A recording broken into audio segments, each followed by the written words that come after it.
pé. Então Pedro e João ainda falavam ao povo. Chegaram os sacerdotes, o capitão do templo e os saduceus, ressentidos porque os apóstolos estavam ensinando o povo e anunciando Jesus, a ressurreição dentre os mortos. Grava isso. Estavam ensinando Jesus e a ressurreição dentre os mortos. Lembra que a gente falou a respeito da ressurreição dos mortos? Vamos lá.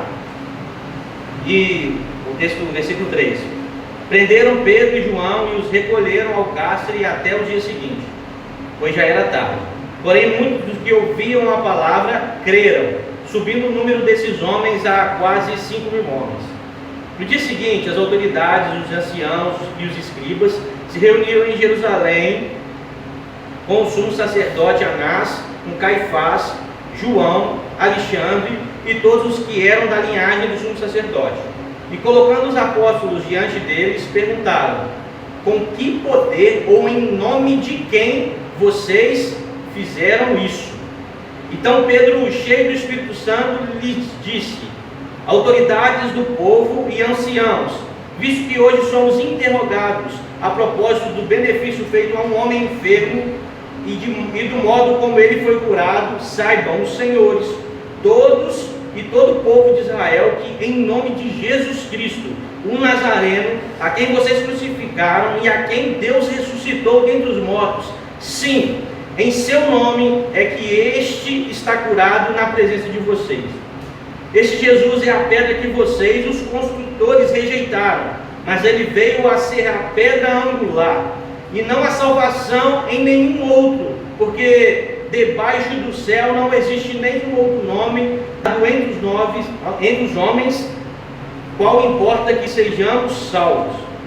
Ao verem a ousadia de Pedro e João, sabendo que eram homens iletrados e incultos, ficaram admirados e reconheceram que eles haviam estado com Jesus.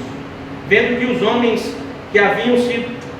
o homem que havia sido curado estava com eles, nada tinham a dizer ao contrário. E mandando-os sair do sinédrio, discutiram entre si, dizendo: que faremos com esses homens? Pois todos os moradores de Jerusalém sabem que um sinal notório, o sinal foi o que, irmãos? Notório. Foi feito por eles, e não o podemos negar. Mas para que não haja maior divulgação entre o povo, vamos ameaçá-los, para não falarem mais nesse nome a quem quer que seja. Chamando-os, ordenaram-lhes que de modo nenhum falassem nem ensinassem no nome de Jesus. 19. Mas Pedro e João responderam: os senhores mesmos julguem se é justo diante de Deus ouvirmos antes os senhores do que a Deus, pois nós não podemos deixar de falar das coisas que vimos e ouvimos. Depois, ameaçados mais ainda, os soltaram, não tendo achado como os castigar, por causa do povo, porque todos glorificavam a Deus pelo que tinha acontecido. Ora, o homem em que tinha sido operado esse milagre de cura tinha mais de 40 anos de idade. Feche seus olhos, irmãos. Senhor, mais uma vez, em sinal de inteira dependência, nós elevamos o nosso coração, a nossa mente diante de Ti e te pedimos instrução, Senhor. Instrução da Tua palavra, sabedoria para recebermos o Teu Evangelho e nos comprometermos com Ele. Quando nós falamos a respeito de discipulado, Senhor, nós sabemos do Seu chamado a nós, que seguimos, e te pedimos, Senhor, derrama sobre nós favor para cumprirmos essa missão que nos é dada, Pai. Nós desejamos glorificar o Teu nome acima de tudo e acima de todos, e te pedimos, derrama graça e favor sobre nós, para que a gente cumpra a nossa missão como igreja plantada nessa cidade, como filhos seus que foram salvos da morte. Em nome de Jesus, amém, amém e amém. Glória a Deus, irmãos. Então, o primeiro aspecto seria o ato de seguir. Hoje a gente vai, logicamente, olhar para o ato de ensinar pessoas a seguirem a Jesus. E eu já disse que é de forma inseparável ensinar o Evangelho se a gente não vive o Evangelho. Isso está ligado. Não é possível ensinar o Evangelho se eu não me submeto ao Evangelho? Então, quem não segue a Jesus, nos termos que Ele trouxe a nós, nos termos de Cristo, não conseguiremos ensinar as pessoas a seguir. Se a gente não segue Jesus, nos termos que Ele indicou para nós, aonde? Na sua palavra, é impossível a gente fazer com que pessoas também nos sigam no termo que Ele nos ensinou. Nós vamos levantar termos humanos, mas nós iremos estar fora do eixo com relação à palavra de Deus. Olhando para o ato de seguir a Jesus e para o ato de ensinar a Jesus, a gente está diante de uma grande realidade. E a grande realidade, na verdade, são duas grandes realidades. É a nossa incapacidade. Então repete comigo assim: eu sou incapaz. Eu sou incapaz. E a necessidade que nós temos de um ajuste interno. Então nós temos duas realidades a tratar nessa noite. Primeiro é a nossa incapacidade. Segundo é o ajuste interno que nós devemos ter pela pessoa do Espírito Santo trabalhando no nosso interior. João Calvino, ele, em uma perspectiva dele, ele vai falar o seguinte, ó: diante da incapacidade de um homem conhecer a si mesmo, ele deve ser conduzido a duas posturas. Então olha só, perceba, irmãos, é importante para que a gente dê o primeiro passo a respeito dessa reflexão. Diante da incapacidade do ser humano de conhecer a si mesmo, então a gente tem uma incapacidade de nos conhecer, amém? Então nós devemos ser conduzidos a duas posturas. Primeiro, a humildade, tá bom? Diante da nossa incapacidade devemos ter humildade, reconhecer que nós não nos conhecemos profundamente. Então essa é uma realidade que o Evangelho vai expor isso a nós. Nós não nos conhecemos profundamente. Então, humildade é algo importante diante dessa verdade, a nossa incapacidade. Mas também há um ponto, que é a suspeita de si mesmo. Então eu devo ser humilde e eu devo suspeitar de mim mesmo. E o que significa isso? É suspeitar ou desconfiar das nossas próprias interpretações a respeito de todas as coisas e principalmente a respeito de Deus. Então, diante de Deus, não somos bons intérpretes de nós mesmos. Irmãos, diante de Deus, você precisa ter uma certeza: Deus te conhece mais do que você se conhece. Amém? Você está comigo? Amém. Deus te conhece mais do que você mesmo se conhece. Glória a Deus. Então, por vezes a gente constrói uma imagem de nós mesmos e nós não somos isso. Vocês concordam comigo? Amém. Por vezes a gente constrói uma imagem de nós mesmos.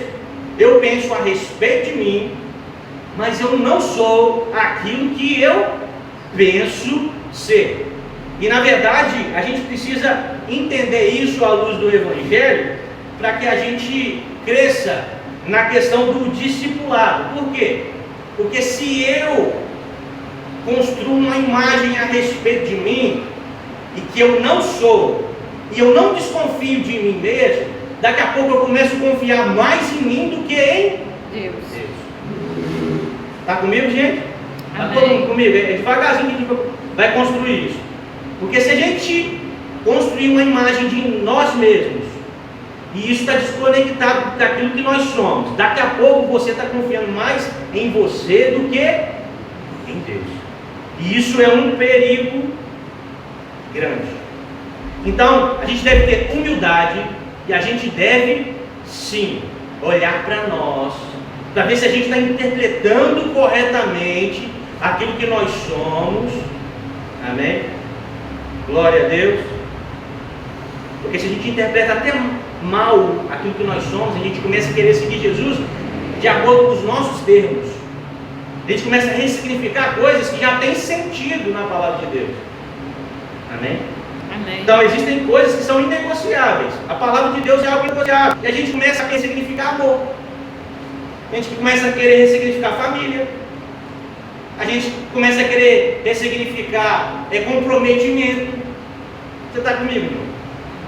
Eu estou tentando ser bem devagar, para que a gente consiga construir isso. E assim, a gente não deve ser, a gente deve ser seguro a respeito da nossa salvação, mas com relação à nossa interpretação e com relação àquilo que a gente acha ser, a gente deve hoje começar a analisar. Amém? Amém. Glória a Deus. Então, quando a gente faz esse exercício de humildade, a gente para de duvidar daquilo que Deus diz. Será que você, ao longo da sua vida, você não tem duvidado a respeito das coisas que Deus já diz na sua palavra? Se você faz isso, é porque você está construindo uma imagem de si mesmo e essa imagem é errônea. Você não é aquilo que você está achando que é. Sabe? Quando a gente começa a desconfiar daquilo que Deus confirmou na sua palavra, é um sinal de humildade, um sinal de que nós entendemos que somos incapazes. Então, assim, algo claro para nós a respeito do que a gente vai trabalhar aqui é a respeito da nossa incapacidade diante de tudo. E aí a gente vai olhar para Pedro. A gente vai olhar para Pedro, irmãos. Vamos fazer esse exercício. Quem está aqui sendo interrogado pela liderança? Você leu Atos 4 comigo? É João e mais quem? E Pedro. E agora a gente vai olhar para a figura de Pedro e a gente vai perceber a incapacidade de Pedro. E a gente vai perceber que a gente é participante disso também. A gente é participante dessa realidade. A gente vai ver essa autoconfiança em Pedro lá em Mateus 26. Quando Jesus, nos seus últimos momentos em carne, em vida, com os apóstolos antes da crucificação, Jesus vai dizer que todos os discípulos iriam o quê? Abandonar ele. Vocês lembram disso? Sim. Jesus estava falando para todos os discípulos: olha só, todos vocês irão me abandonar. E aí, Jesus recebe quase que um confronto de Pedro. Assim, Jesus, eu não. Podem todos te abandonar, mas eu não irei te abandonar. E aí Jesus retruca Pedro dizendo: Pedro, não é nem amanhã e nem mês que vem,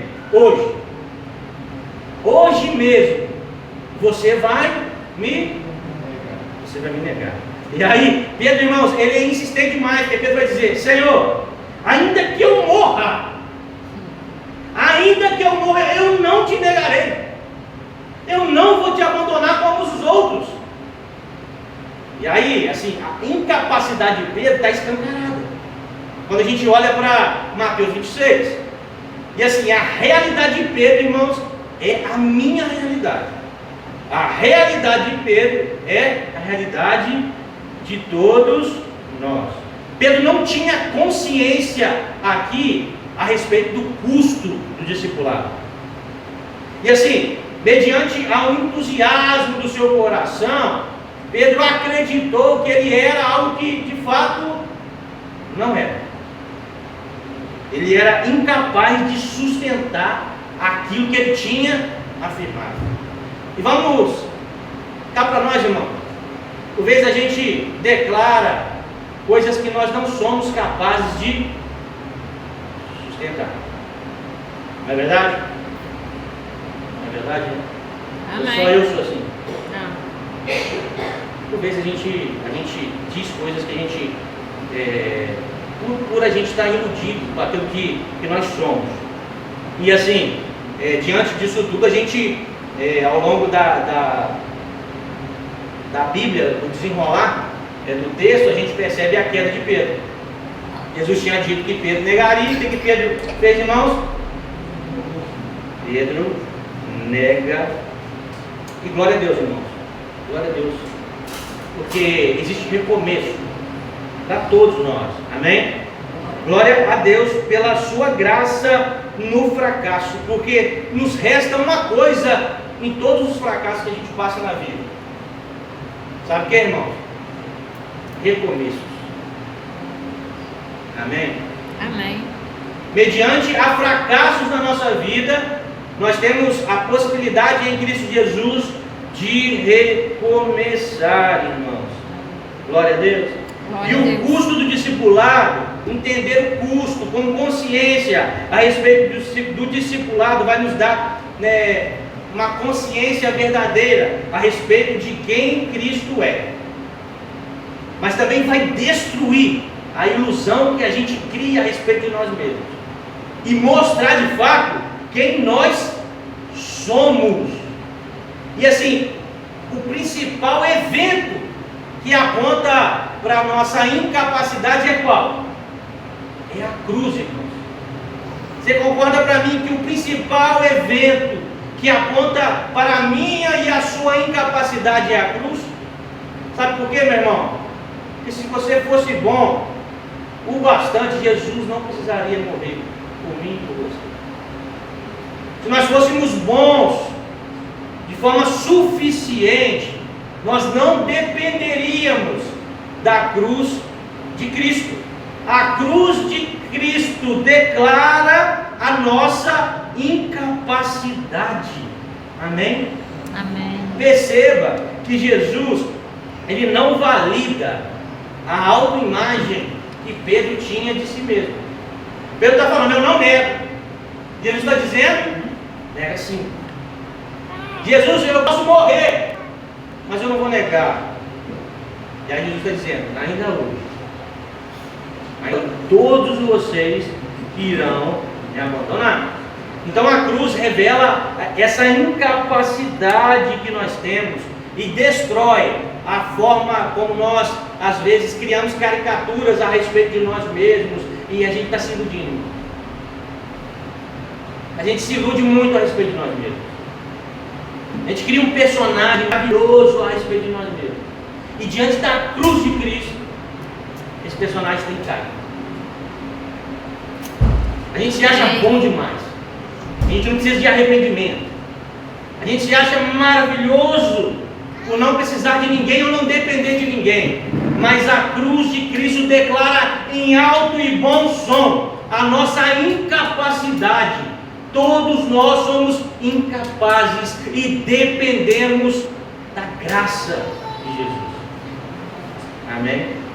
Amém. Então a cruz vai contradizer essa ilusão que nós temos a respeito de nós mesmos, e não só isso.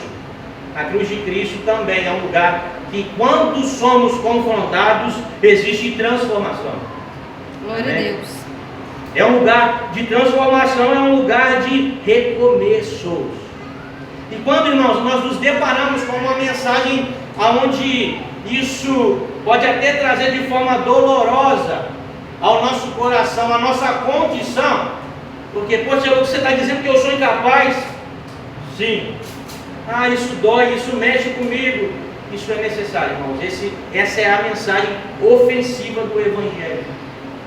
Essa mensagem que de fato desconstrói a ilusão que a gente acha que nós somos. Por vezes a gente precisa cair na realidade. Assim como na terça-feira eu recebi algumas mensagens depois que a gente terminou. Na terça-feira que a gente falou sobre o curso do discipulado. E aí algumas pessoas mandaram mensagem, pancada, hein? Rapaz, você acaba cedo, na terça-feira você acabou tarde, hein? E assim, um monte de gente mandou mensagem para mim a respeito do que a gente tinha refletido. Porque de fato era uma exortação a respeito do custo do discipulado. Amém?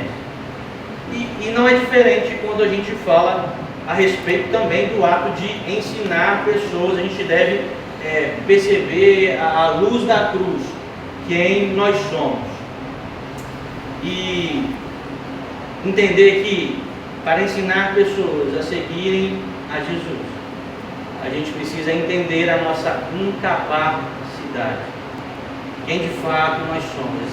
Deve ser destruído no nosso coração a falsa imagem que a gente cria de nós mesmos.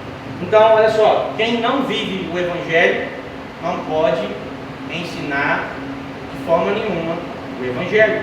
Quem não pratica ensina de forma vazia e sem resultado. Quem não vive o Evangelho não tem legitimidade, não tem peso.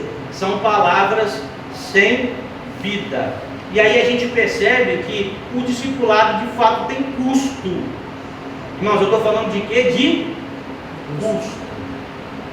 Quando você vai fazer, eu espero que você faça sua contabilidade familiar, quando vocês recebem, vocês devem sim fazer um balancete, né, simples pelo menos, aquilo que entra e aquilo que sai, e você sabe qual é o custo mensal da sua família. Se você não faz isso, em nome de Jesus você passa a fazer. Isso é uma instrução da palavra de Deus. Então assim, aqui a gente está falando de um custo do discipulado, e é entender que seguir a Jesus existe um custo. Quando a gente olha para Lucas capítulo 14, Jesus está falando para uma multidão. Jesus está falando assim: olha só, se você ama mais seu pai e sua mãe do que a mim, você não pode ser meu discípulo. Aí Jesus vai dizer: se você não carrega a sua cruz, você não pode ser meu discípulo. Se você é apegado demais com as coisas materiais, você não pode ser meu discípulo. O que Jesus estava fazendo aqui, irmãos? Deixando de forma muito clara o custo de segui-lo. Jesus estava deixando de forma muito clara que era custoso seguir a Ele. E sabe, irmãos, por vezes, como igreja, a gente falha, porque a gente, por vezes, tenta fazer com que o Evangelho fique palatável demais, para que as pessoas aceitem a Jesus. Porque, na verdade, Jesus deve nos aceitar, não o inverso. E aí a gente desenvolve métodos, a gente tenta levantar eventos para que as pessoas caminhem com Jesus. Só que Jesus aqui não floria nada.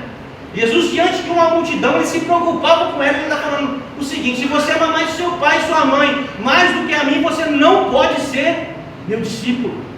Se você não tomar a sua cruz, você não pode ser meu discípulo. Se você é apegado demais com as coisas materiais, você não pode ser meu discípulo. Jesus aqui não está passando pano. Jesus está sendo claro demais a respeito do custo de caminhar com Ele. Amém? Amém. Então eu estou tentando aqui tentar de alguma forma resumir um pouco o que a gente falou na terça-feira, que talvez você não tenha participado, que está baseado em Lucas 14, do versículo 25 ao versículo 35. E aí, quando ele fala a respeito do custo do discipulado, ele está falando: olha só, você tem que ter um certo tipo de amor para comigo. Você deve me amar mais do que tudo. E aí ele está falando a respeito de um certo tipo de sofrimento. Ele está dizendo assim: olha só, você deve tomar a sua cruz, porque se você não participa dos meus sofrimentos, você não pode ser meu discípulo. E aí Jesus também fala a respeito de um certo tipo de desapego. Se você ama muito as coisas terrenas, se você é apegado muito às coisas materiais, você não pode ser meu discípulo.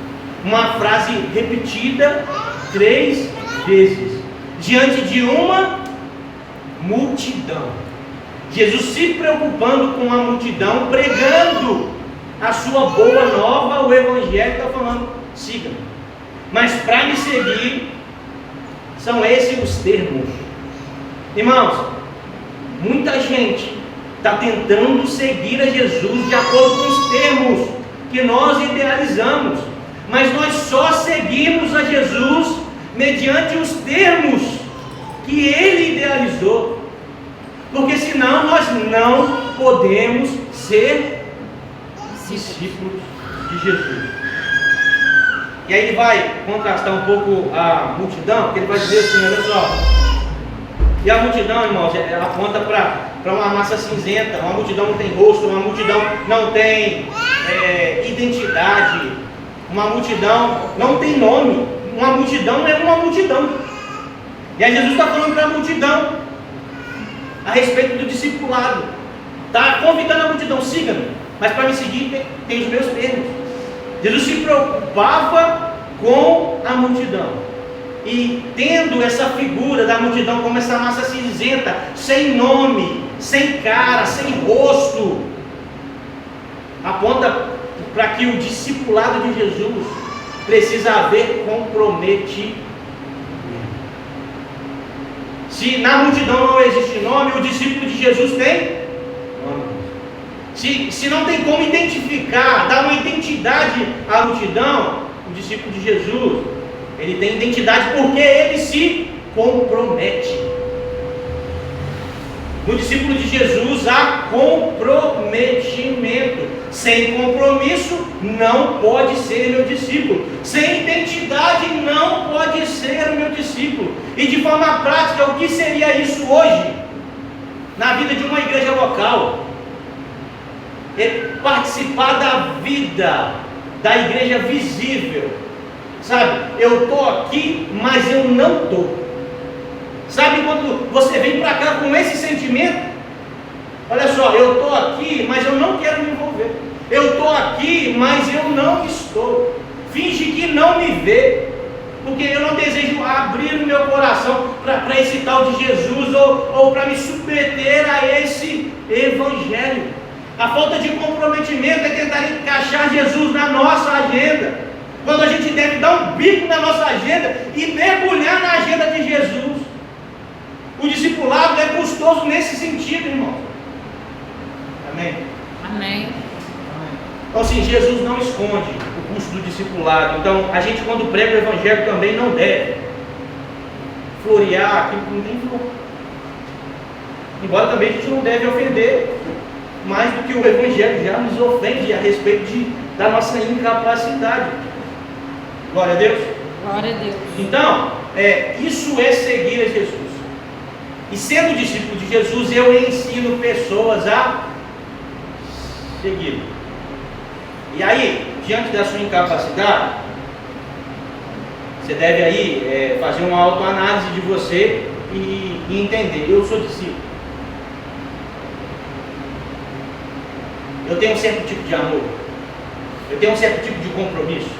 Eu tenho um certo tipo de desapego. Eu tenho um certo tipo de... onde eu abraço o sofrimento de Jesus e tomo a cruz. Se sim, eu sou discípulo de Jesus. Se não, eu hoje sou multidão. Mas existe tempo de recomeço, porque o evangelho é uma boa notícia. Então eu devo, se sou multidão, dar um passo de fé e agora me comprometer com Jesus. E a partir desse momento, já que seguir a Cristo pressupõe, na verdade vem antes de ensinar pessoas, agora eu vou para esse segundo passo, aonde depois de me identificar como discípulo de Jesus, nos termos de Jesus, não nos meus termos, não ressignificando as coisas que não são para se ressignificar, a partir desse momento eu me preocupo em o quê? Ensinar. Você quer ser discípulo de Jesus de forma plena, irmãos? A palavra discipulado tem essas duas perspectivas. Eu sigo a Jesus, mas é impossível eu somente seguir a Jesus. Eu devo ensinar pessoas. Isso faz parte de mim. Isso deve fazer parte de você. Então agora, depois de dar uma pincelada e introduzir e tocar também alguns assuntos a respeito dessa ministração que a gente teve numa terça-feira retrasada, a gente vai olhar para o texto e a gente vai falar sobre o ato de seguir, de ensinar pessoas a seguirem a Jesus. E aí primeiro a gente deve entender o contexto de Atos 4. Atos 4, nós temos ali dois apóstolos de Jesus, Pedro e João. Mesmo Pedro que negou, mesmo Pedro que não tinha entendido o curso do discipulado, o mesmo Pedro que não se conhecia, o mesmo Pedro que achava que era mais do que era. Depois das suas frustrações, depois da cruz de Cristo ter revelado que de fato Pedro aqui está diferente. E a gente vai perceber à luz desse texto do capítulo 4 de Atos. Então, a respeito do ato de ensinar pessoas, o contexto é que Pedro e João estão sendo interrogados pelas lideranças religiosas daquele momento, porque eles estavam falando sobre quem? Jesus. Enquanto Jesus estava em carne, vivo, seu corpo natural, Jesus era perseguido pela religião. E aqui, irmãos, são os mesmos opositores de Jesus. Agora Jesus já está ressurreto, Jesus já foi assunto aos céus, Jesus está à destra de Deus Pai, e agora a perseguição ainda continua. Porque embora Jesus não estivesse em carne no meio dos seus discípulos, os seus discípulos agora anunciavam. O que eles estavam fazendo? Anunciando. Estavam o quê? Ensinando. O ato de ensinar pessoas a seguir a Jesus. Estavam ensinando a respeito de Jesus. Então, eles vão se opor a esse ato de ensinar pessoas a seguirem a Jesus. E a gente tem um grande agravante aqui no texto, porque tem uma evidência clara. Além de eles estarem anunciando a Jesus, o que é que tem no meio ali? Tem uma evidência a respeito da ressurreição de Jesus. O que é que tinha junto com eles? Alguém que tinha sido curado. E aí eles mesmos, diante da declaração deles, eles estavam falando: gente, tem um cara que tem mais de 40 anos que foi curado e não pode dizer nada a respeito disso. Então eles estavam falando a respeito de Jesus, e aqui, irmãos, a cura não tem um fim em si mesmo. A cura aqui anunciava e apontava para a pregação dos apóstolos, que tinha muito a ver com a ressurreição de Jesus. Se você pegar o texto aí, eu não lembro qual versículo, mas eles estavam falando a respeito da ressurreição daqueles que eles tinham crucificado. Então a ressurreição de Jesus era o principal ponto da pregação dos apóstolos, e a evidência de que Jesus de fato estava vivo junto ao Pai era que existia alguém que estava coxo, mas agora estava curado. E eles estão sofrendo essa perseguição das mesmas pessoas que perseguiam a Jesus. Mas agora Pedro, ele se conhece melhor. A gente começa a perceber aqui na sua audácia e ousadia na pregação, sua audácia e ousadia na pregação do Evangelho, a gente percebe que Pedro aqui entendeu o custo do discipulado. Amém? Você deve sair daqui também entendido. Pedro aqui, ele está pagando o preço, o custo de seguir a Jesus. Tá bom? E a gente tem 3 evidências a respeito, dessa consciência do custo do discipulado. E a primeira evidência está entre o versículo 5 e 12. Eu não vou ler. Eu pedi para que você marque, se você puder, na sua Bíblia. E a primeira evidência é a fidelidade. Repete comigo aí para a gente, de forma pedagógica e guardar. Fidelidade. Fidelidade. Então, a primeira evidência de que Pedro entendeu o custo do discipulado e agora ensinava pessoas a seguir a Jesus é a sua fidelidade. E fidelidade no que, irmãos? Fidelidade no que? Fidelidade na pregação do Evangelho. Pedro não adulterava a mensagem do Evangelho. Nessa era digital nossa, Pedro não editava, sabe, aquilo que Jesus tinha ensinado a eles. Pedro não removia nenhuma só vírgula a respeito do Evangelho completo. Irmãos, eu sempre venho falando aqui a respeito de um Evangelho que deve ser pregado de forma completa. Então eles eram fiéis porque eles pregavam o Evangelho de forma completa. Não tiravam nada, mas também não adicionavam nada, gente. E o que mais nós temos nessa geração é gente acreditando de forma errônea que o Evangelho não é suficiente. E aí precisa adicionar coisas no Evangelho para que ele se torne mais atrativo. Só que o verdadeiro discípulo de Jesus é fiel ao anúncio do Evangelho.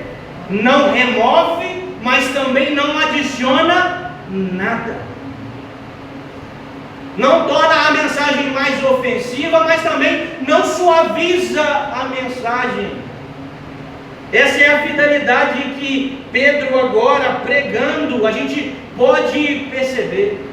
Como igreja local, ou a gente se agarra à pregação fiel do Evangelho, ou a gente vive de evento, ou a gente vive de programações, ou a gente se submete submete a um pastor que se diz um CEO de uma comunidade e ensina o modo como uma igreja deve crescer.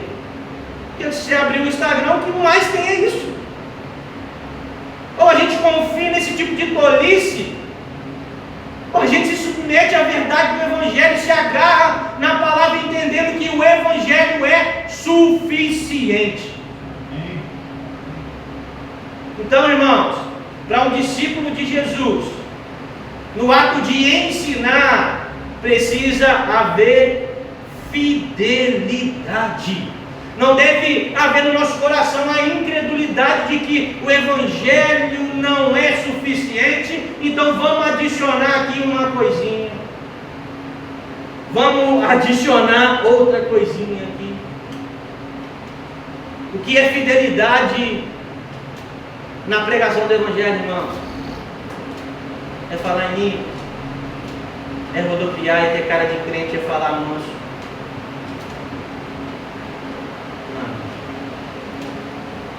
Pregar o Evangelho, viver o Evangelho na sua totalidade. O que é fidelidade, irmãos? É ser chamado de profeta, é ter, sabe, o vocabulário crentez, ser fiel, irmãos, é ser fiel à notícia de Deus. Amém. Glória a Deus. Você não estava dizendo nada. O Evangelho, ele é uma mensagem de Deus ao mundo, pronta, suficiente. Você não tem que adaptar ela a nada, porque ela responde tudo em qualquer circunstância da nossa vida. Se vamos tomar uma decisão qualquer que seja, irmãos, a gente toma baseado em quê? Você toma a decisão baseada em quê? No Evangelho, irmãos. Deve ser no Evangelho. Se eu tenho uma decisão a tomar na minha vida, eu não devo seguir o meu coração, eu devo seguir o Evangelho. Problemas familiares, a gente se submete ao Evangelho. Eu estou com o problema do serviço, eu submeto ao Evangelho. Amém, queridos? Glória a Deus. Glória a Jesus. Então a palavra de Deus ela é suficiente.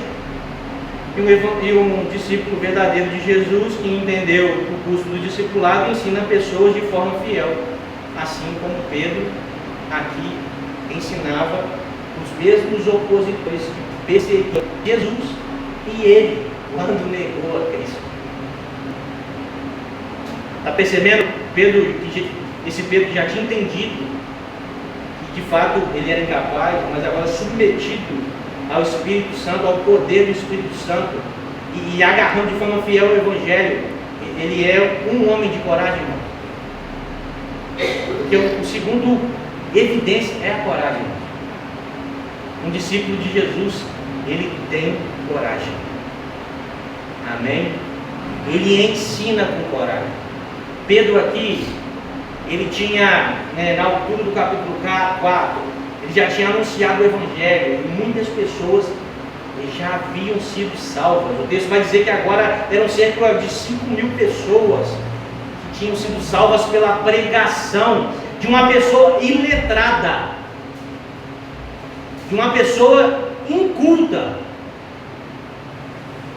Então alguém levantado por Deus, cheio de Deus, cheio da vida de Deus, que entendeu agora o custo do discipulado, prega com coragem diante dos seus opositores e prega para eles como ele havia pregado anteriormente, no capítulo anterior, de forma repetitiva. Pedro, a gente tem problema com repetição, mas aqui a gente percebe que no Evangelho não tem isso não. O Evangelho é sempre o Evangelho, irmão. Eu já disse para vocês que domingo a gente é bem pragmático, você vai ouvir o Evangelho, tá bom? Então aqui Pedro está repetindo agora para seus opositores, pregando o Evangelho. E eles percebem, seus opositores, que eles estiveram com Jesus. E a gente percebe que essa coragem, ela não é meramente uma coragem natural, mas, como eu disse, um encorajamento do Espírito, debaixo de grande temor do Senhor. Pedro anuncia as boas novas. E a gente vai perceber a tolice daqueles que estavam se levantando contra a pregação de Pedro a respeito de Jesus que havia ressuscitado, porque tinha diante deles alguém curado em nome de Jesus.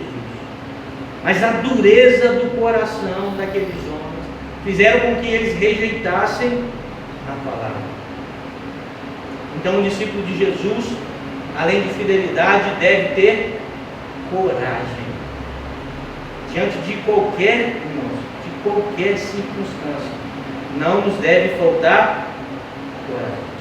Por vezes, irmãos, a gente acaba estando em uma circunstância onde a gente não quer se comprometer, ou talvez não quer estragar a nossa, perceba, estragar a nossa reputação. E aí a gente dá um passo atrás. Mas aquele que entendeu o custo do discipulado não recua.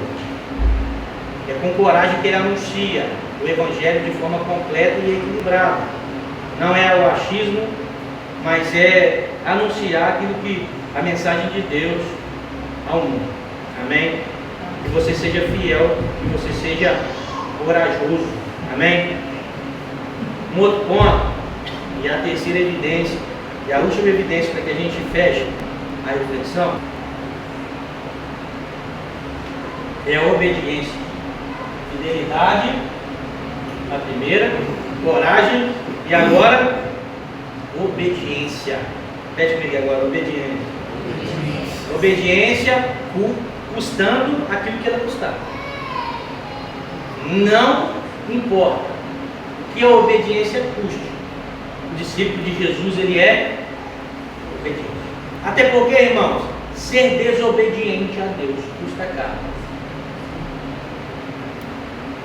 Então, assim, você não tem escolha. Se ser obediente a Jesus custa caro, e ser desobediente, eu vou te dizer que custa mais ainda, qual você escolhe? Então o discípulo de Jesus, ele é também obediente até a morte. Obediência também tem relação com a fidelidade. Amém? E aí, a gente olha para o texto e percebe que o que os opositores de Pedro e João buscavam fazer com eles? Silenciá-los. Não é isso? O que ele está dizendo aqui agora? Olha só, gente, vamos silenciar esse povo. Porque eles não podem ir falar a respeito de Jesus, não.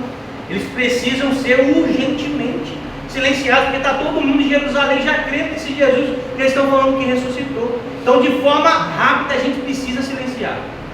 Qual é a resposta deles aos opositores, irmão? Como a gente vai obedecer a vocês? Porque se a gente obedece a vocês, a gente desobedece a Deus. Como a gente vai se calar a respeito das coisas que a gente viu e ouviu? E aí eu digo a vocês isso hoje e agora, irmãos. Como se calar com essa mensagem poderosa que nós conhecemos?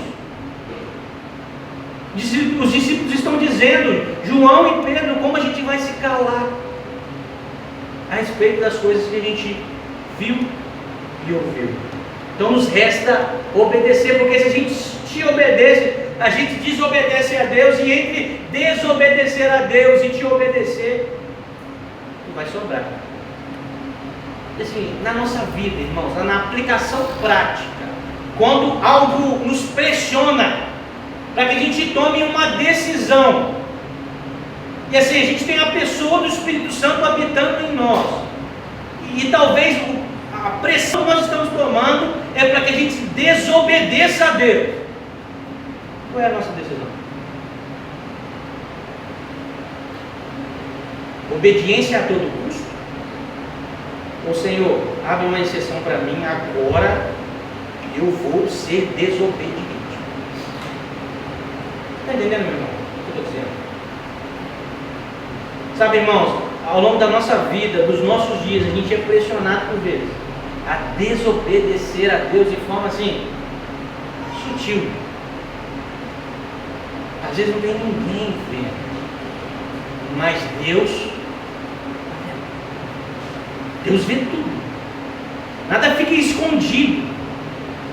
E aí a gente vai desobedecer a Deus e obedecer a homens, ou a gente de fato assume o custo do discipulado? Se é para ser fiel, eu sou fiel. Se é para ser corajoso, eu sou corajoso. Se é para ser obediente, eu serei obediente, porque desobedecer a Deus custa caro. Está comigo, irmão? Amém? E aí assim, queridos, falando sobre a obediência, algo que fundamenta a obediência é a prioridade. Quem é prioridade na sua vida, irmão? Deus? Deus é a prioridade da sua vida, meus irmãos? Amém. Deus está acima de qualquer autoridade, meus irmãos. Amém. Amém? Amém. Sabe, assim, o seu evangelho, né, a testemunha fiel que você é de Jesus, ela faz com que as pessoas tenham até receio de te oferecer algo ilícito. Porque senão, gente, tem coisa errada.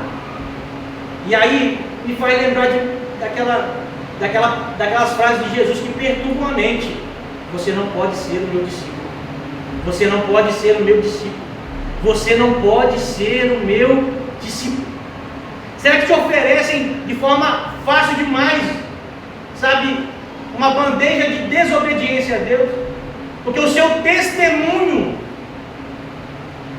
sabe, a sua firmeza, a sua fidelidade não levanta uma barreira para que quando as pessoas pensam, não fazem, só pensam em te oferecer algo, por elas saberem que você é uma testemunha viva de Jesus, elas recuam? Ou não? É fácil, porque você é só crente de boca só aqui, olha, toma aqui, desobediência, vai desobedecer. Irmão, você está percebendo a seriedade daquilo que a gente está refletindo aqui hoje? Sabe assim, irmãos, o discipulado não te salva. Jesus, a graça, sim. Agora, o discipulado, caminhar com Jesus, seguir a Jesus, é a evidência de que há gratidão no nosso coração, a despeito da nossa salvação. Se de fato eu fui salvo, a evidência de que eu fui salvo é de que eu sigo a Jesus, é de que eu sou fiel, é de que eu sou corajoso no anúncio da palavra, é de que eu sou obediente, porque senão não pode ser meu discípulo. De forma clara, sem dar volta. Jesus não dá volta. Você viu Jesus dando volta em Lucas 14, irmão? Assim, às vezes a gente dá a volta para pregar o evangelho, aí falta-nos fidelidade. E a gente está chegando nesse lugar onde Jesus vai amadurecendo a nossa vida individual e até como igreja.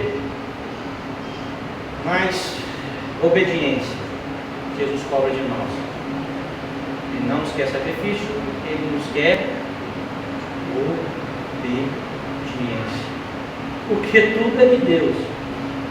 Então assim, a minha vida é de Deus, a sua vida é de Deus, e a gente entrega nas mãos de Deus. Ele sendo o dono de tudo, deve haver obediência a respeito do nosso coração, porque dele pertence tudo, e tudo isso é encharcado de gratidão.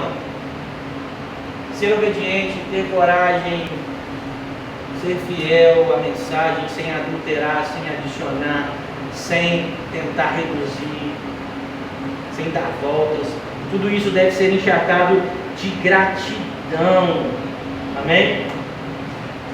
Você deve obedecer com gratidão a Deus, com alegria. O discípulo de Jesus o obedece. Glória a Deus. Amém. E assim, quando essa gratidão, nesse percurso que a gente vai fazendo ao longo da nossa vida, de caminhada com Jesus, de discipulado com Jesus, irmãos. E a gente faz com gratidão, porque assim, irmãos, talvez você creu até hoje, e assim a gente entende pouco a respeito do discipulado, porque muita gente diz muita coisa, e muita coisa desconecta com a palavra de Deus, mas o discipulado não é uma tarefa. Se alguém diz para você que discipulado é tarefa, ele está redondamente enganado.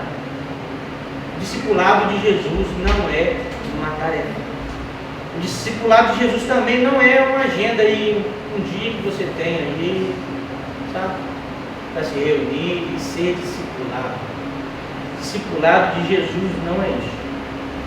Ou o discipulado de Jesus também não deve ser encarado como um evento, porque de fato o discipulado de Jesus não é um evento. Sabe, o discipulado de Jesus, irmãos, é essência. O discipulado de Jesus é vida. Se na terça-feira a gente se reúne para falar de discipulado, e você entende que o discipulado acontece terça-feira pelo Google Meet, às 7:45, e a gente se reúne ali, e ali é o discipulado, você não está entendendo. Porque o discipulado é vida. O discipulado é essência. Então, a gente está seguindo a Jesus aqui. Quando a gente sair dali, a gente deve o quê? Seguir a Jesus. Seguir a Jesus. A gente vai para trabalhar amanhã. O que a gente está fazendo, irmão? Seguir a Jesus. Quando a gente vai voltar de noite, vai ver a nossa família, nosso cônjuge, filhos, enfim. O que a gente vai fazer? Seguir a Jesus. Nos termos de Jesus. Então é seguir a Jesus nos termos de Jesus. Então assim, para entender e para viver uma vida de discipulado, a gente precisa entender que a nossa mentalidade deve ser transformada. Discipulado não é uma estratégia humana. Discipulado são pessoas submissas e submetidas à palavra. Discipulado não tem a ver com autoconfiança, porque senão você se engana assim como Pedro. E aí você está diante da sua incapacidade. Mas o discipulado tem a ver com aquilo que Calvino diz, que eu disse lá no início: humildade. Humildade. O discipulado não está baseado no nosso mérito, porque senão a gente estava no salvo. Mas é em gratidão. O discipulado de Jesus nos chama a sair da massa cinzenta, que é a multidão, e assumir um compromisso genuíno com Ele. Nessa noite, você tem essa oportunidade de assumir esse compromisso autêntico com Jesus, de seguir os seus passos de forma real e exalar a vida de Deus. Amém? Glória a Deus. Se você entende isso, coloca no seu coração, eu quero orar por você. Senhor Jesus, mais uma vez nós nos submetemos a Ti em inteira dependência. Tu és o único caminho, Tu és o nosso mestre, nosso único mestre, alguém que é digno de ser seguido. Tu és aquele que é digno de ser seguido, Senhor.